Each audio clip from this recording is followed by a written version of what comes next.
최재형 전 감사원장 국민의힘에 전격 입당했는데요. 부친의 장례를 치른 후 속전속결로 정치 행보를 이어가고 있습니다. 자세한 소식은 국회 최재 기자 연결해서 알아봅니다. 서영석 기자. 네, 최재형 전 감사원장이 오늘 오전 국민의힘에 입당했습니다. 이준석 대표와 회동부터 스마트폰을 이용한 당원 가입까지 1시간여 만에 이뤄졌는데요. 최 전 원장의 입당은 지난달 28일 감사원장에서 사퇴한 뒤 17일 만에 이뤄진 겁니다. 뜻을 같이 하는 분들과 빨리 만나 함께 고민하며 우리나라의 미래를 만드는 게 중요하다고 판단했다고 입당의 이유를 밝혔습니다. 현 정부의 정책들에 대한 비판도 나왔는데요.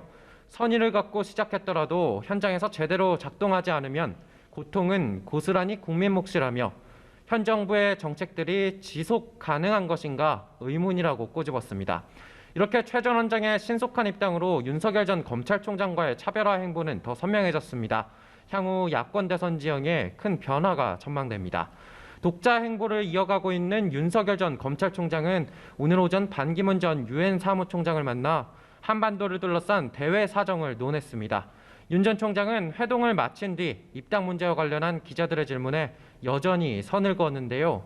어떤 정치적 손해나 유불리를 떠나 한번 정한 방향에 대해 일관되게 걸어나가겠다고 강조했습니다.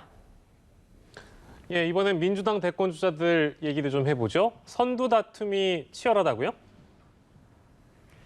네, 그렇습니다. 이재명 예비 후보는 오늘 오전 라디오에 출연해 예비 경선에서 상대를 부상 입히지 않으려고 했는데 본인이 살짝 부상을 입은 상태가 됐다며 본 경선은 좀 달라야 될 것 같다고 전했습니다. 여권 내 선두 경쟁에서 이른바 사이다 이재명으로 복귀를 예고한 건데요. 이 후보의 캠프는 오늘 기자간담회에서 예비 경선 내내 악의적 공격이 계속됐다며 돈 없는 네거티브, 마타도어식 공격이 계속되면 캠프 차원의 단호한 대응이 불가피하다고 경고장을 날렸습니다. 최근 상승세를 보이고 있는 이낙연 예비후보는 오늘 호남 민심 다잡기에 들어갔습니다. 목포 이랜드복지회관에서 배식 봉사를 한 데 이어 도시재생조합, 건어물 상인회, 그리고 전남도청과 도의회를 연달아 찾는 건데요. 이 후보는 택지 소유의 상한을 두는 토지 독점 규제 3법을 오늘 대표 발의하며 정책 차별화에 나섰습니다. 1, 2위 경쟁과 함께 3위 쟁탈전도 치열하게 진행되고 있는 가운데 정세균, 추미애 예비 후보는 오늘 나란히 윤석열 전 검찰총장을 정조준했습니다.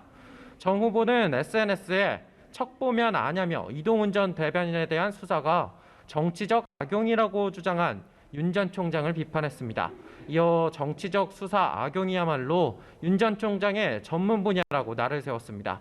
추 후보는 라디오 방송에 출연해 윤 전 총장이 청와대와 대통령을 끌어들이는 피해자 코스프레를 계속하고 있다고 비판했습니다. 네, 국회에서는 이틀째 33조 원 추경안에 대한 종합정책 질의가 이어지고 있습니다. 특히 재난지원금을 둘러싸고 여야 정의 의견차가 계속되고 있다고요? 네, 그렇습니다. 국회 예산결산특위는 이틀 연속 전체 회의를 열고 이번 추경안에 대한 정책 질의를 이어가고 있습니다. 민주당이 당론으로 정한 전국민 재난지원금 지급 방침에 대한 정부의 생각은 변함이 없었습니다. 김부겸 국무총리는 코로나 기간 상위 20%인 5분위의 소득은 오히려 늘고 부채는 줄었다며 선별 지급 방침을 고수했습니다. 한편 소비 진작을 위해 책정된 신용카드 캐시백 예산의 용처는 코로나19의 재확산을 감안해 배달앱과 온라인몰로도 용처를 확대할 수 있다고 홍남기 경제부총리가 밝혔는데요. 배달앱과 온라인몰의 경우 코로나 기간 매출 상승 등의 수혜를 입었다고 볼 수도 있기 때문에 논란이 예상됩니다.